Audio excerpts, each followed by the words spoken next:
Hey, what's up? This is Kristos Andrews from the Bay, Survived the Game and the Magic. I'm sitting here with Elias in the Man Cave Chronicles.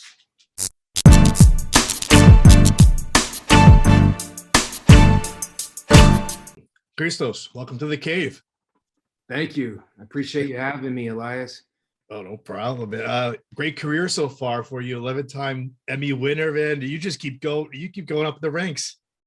I really appreciate the acknowledgement to it, and I attribute that to the good team that I'm surrounded by, the family kind of team, and it allows us to be safe with the creativity and the artwork we get to do. So yeah, the viewers and listeners have seen you on the Bay. You just had a new holiday movie, The Magic, which got released on VOD. Breakout, Survive the Game. You've done almost everything, even skateboarding champion. Do you take any breaks? Do you take any breaks at all in life? It's still on the bucket list. I take breaks. I mean, I guess I'll take some time, to do nothing for a bit, just meditate. Yeah. It helps to bring everything into the right perspective so you can move forward with that kind of a strength in your step where you see the big picture.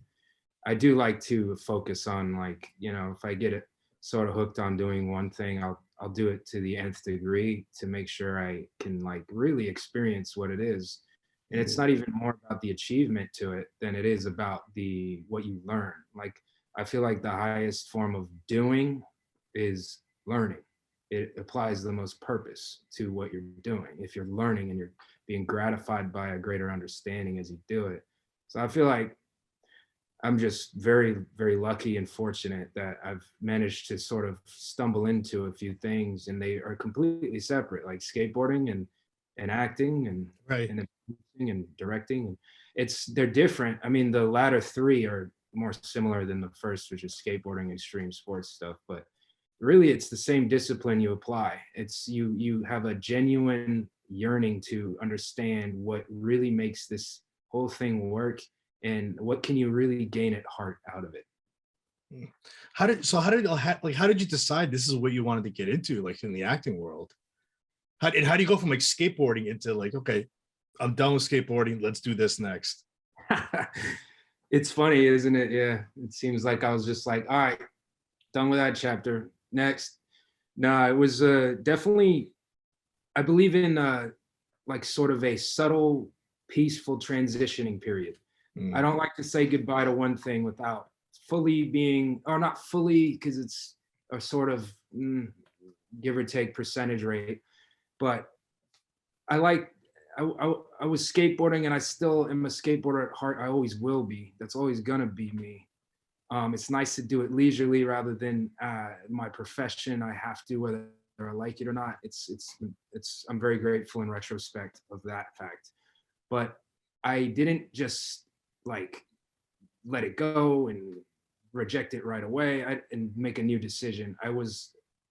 It's always been a part of me, and it will always be a part of me. And it was like just literally the action of skateboarding it just slowly kind of withered out of as the action of acting and getting more immersed into filmmaking, television. It just was a gradual process, which was very good. It's important to be more subtle than extreme when it comes to the heart and what you're really focused on, what makes you passionate. Like, of course, certain things can surge up and they can be an extreme choice, but I chose to do it subtly and not like a whole big rejection, reacceptance. It's not like, it wasn't I woke up one day and just made that choice. It was over the course of a couple years. And it's really out of me going with the flow of life. I believe things happen for a reason. You bump into people for a reason. You bump into opportunities for a reason that you might as well make them, to just do the best you can each opportunity. No, you put your part in, you put your effort into it. Here it is. It's like, all right, consider it a divine occurrence and honor it with the best effort. And one thing leads to another. And that's literally where I'm at. It's been one thing leading to another. What a ride so far, though.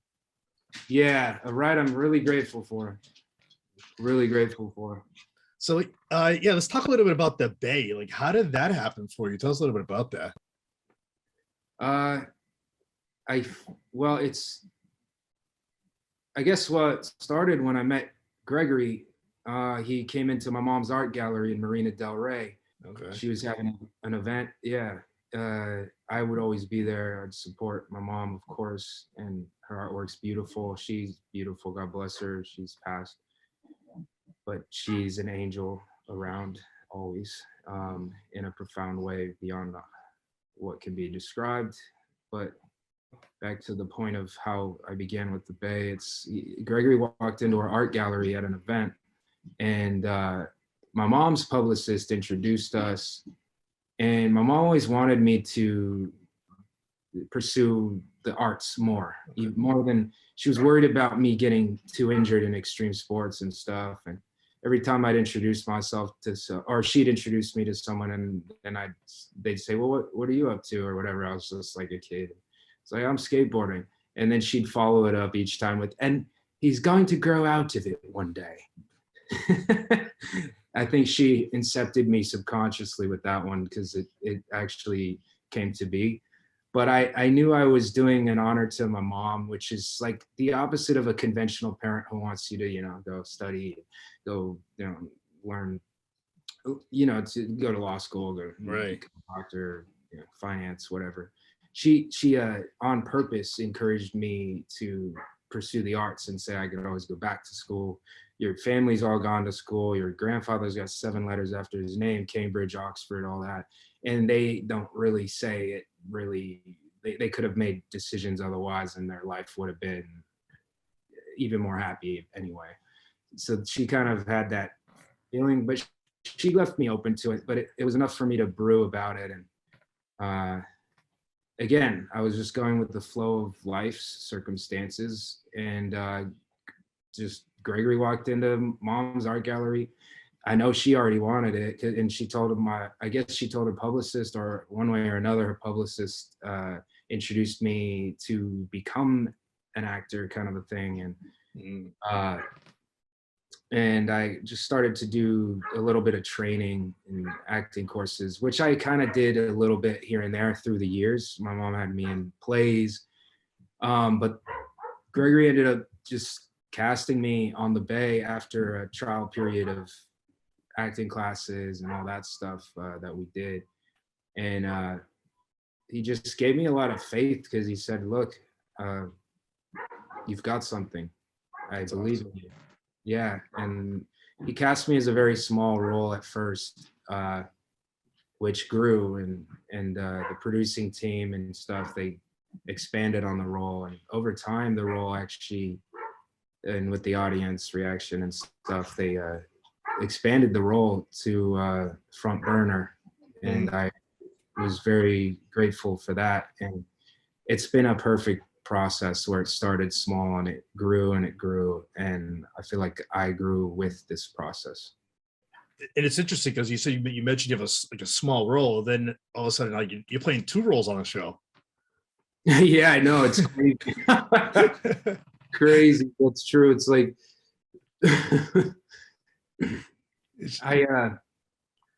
that's my same reaction, because that the other role, I was opposed to it.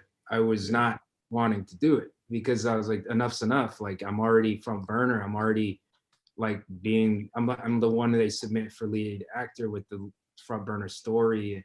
It's enough. Like, why am I about to duplicate and be another? And so I just thought it was a bit cheesy. But it came to the point that they recast the role enough times that they asked me to do the solid of just doing the role. Just, you do it. It might as well be an identical twin. It's already a twin. It was a fraternal twin. But now it was rewritten to be where the fraternal twin was an imposter hired by the actual, and it was they made it real though. It was nice. And the important thing to me was, all right, if I'm gonna do this is like 90 something percent backfire, small percentage a good bet. a good go because I'm already the lead. I'm already whatever, I'm already there's enough's enough. And then playing your own evil twin, Mm, it's such a risk because it's kind of cheesy in my not to be cynical, but I gotta keep it real. I gotta just be like, dude, I'm a skater at heart. We're always kind of like that, It's yeah.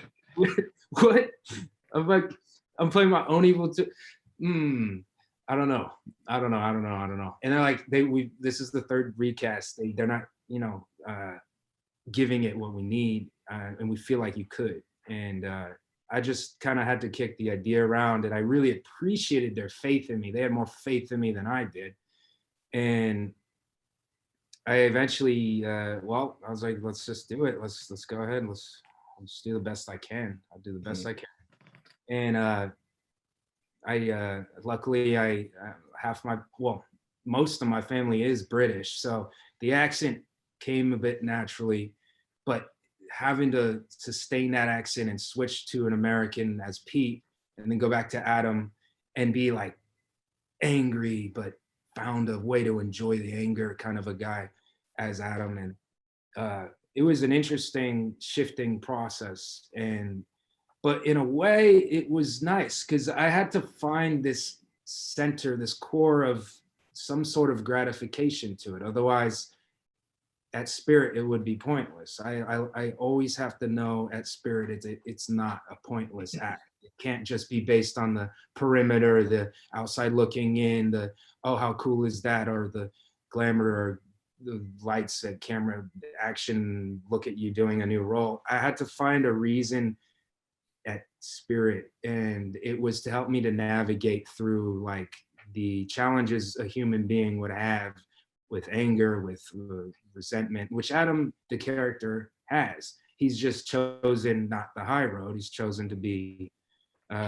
chosen to take like a huge power step into his anger and just do all kinds of acts of power based decisions on it. mm, And it was important, I found, to embrace that, because then I know I can navigate it and I can understand if that feeling's swelling up in real life. Oh, I know this feeling. Let's navigate around it.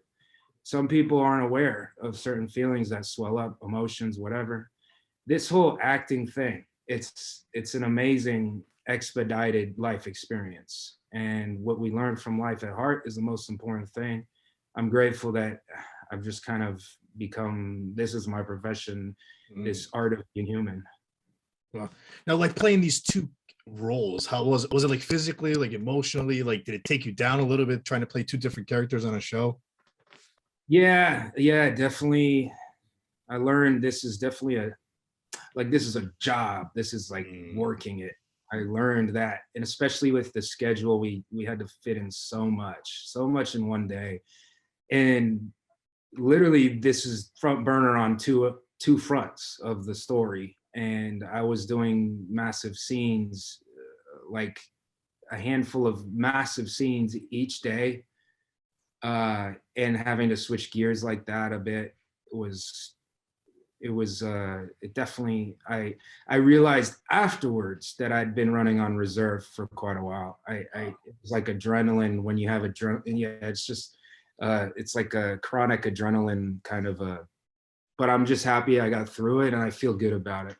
that's awesome. And especially these times of days with like all the COVID protocols and everything, it's got to be even more like exhausting, like on you as a Yeah, person. yeah, it's true. It was pretty exhausting. It was good we were safe about all the protocols, but even another layer of something to be attentive to all the time.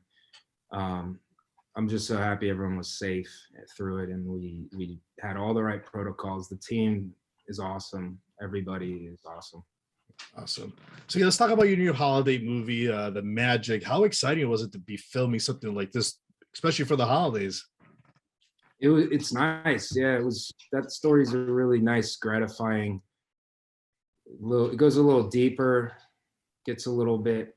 Um, it's just a very keeping it real kind of a Christmas movie. Mm, A lot of people have had a loss in their life, and Christmas movies can be a bit I mean, I love Christmas movies. Let's not go wrong with that. I mean, I Right. love them. Who I love doesn't? watching them. Yeah, who doesn't? They're just good, feel good, and they're cozy, and they remind you to have that good spirit. And what was interesting about the magic is it's like you end up with even more. It carries even more value, the Christmas spirit, because it kind of starts you off with this below neutral, like far below neutral, sort of like a loss at heart, empty-hearted. You're dipped very far into this cynicism through this character that he kind of gave up on, I guess, heart, on warmth, on love. He just kind of gave up on it, and he said, "Screw it! I'm just gonna be fighting. I'm just gonna take this resentment, this bitterness, this anger, and use it in the courtroom and I'm gonna kill it as a litigator, as an attorney." And he does. He's a great attorney, and he found a good outlet for that feeling. But he didn't balance his life. He needs that warmth, that heart. He needs that Christmas spirit, and he through the process of this movie, it's very touching because he'd lost his sisters when he was young, and it goes into a supernatural notion where he actually, as he opens up his heart, as he opens up, he actually can sense beyond what's his mundane life, and he can sense that there's more to it, and he actually feels their presence, and that grows as the story goes. And I don't want to give spoilers, but it's very nice how it unfolds. And he comes into this opened realization, and it's very touching. It'll make you laugh, and it'll make you cry, and it'll make you open your mind to greater understanding overall. So Gregory was involved in this too. He wrote it and directed it. How did he approach you to come on to do this project, and how many times did you read the script before you decided you were going to do it? I think it happened so fast. Like, Gregory wrote it in literally less than 2 weeks. Wow. All of a sudden he's like, you know what, I think you're gonna do a movie in between the movies you're doing right now. And because I had a Lifetime movie I just wrapped, and then I had the movie, the Survive the Game, the action movie with Bruce Willis. I was coming right up 2 weeks after wrapping the Lifetime movie. And within those 2 weeks we shot The Magic. Wow. Yeah. So I just read it through it once. We did a table read once, and I was like, damn, this is nice. This is good job. Like, he's a genius writing it that quick, and it was touching like that. I did a pass of a few things to it, and but nothing too significant. And then we just went ahead and shot it.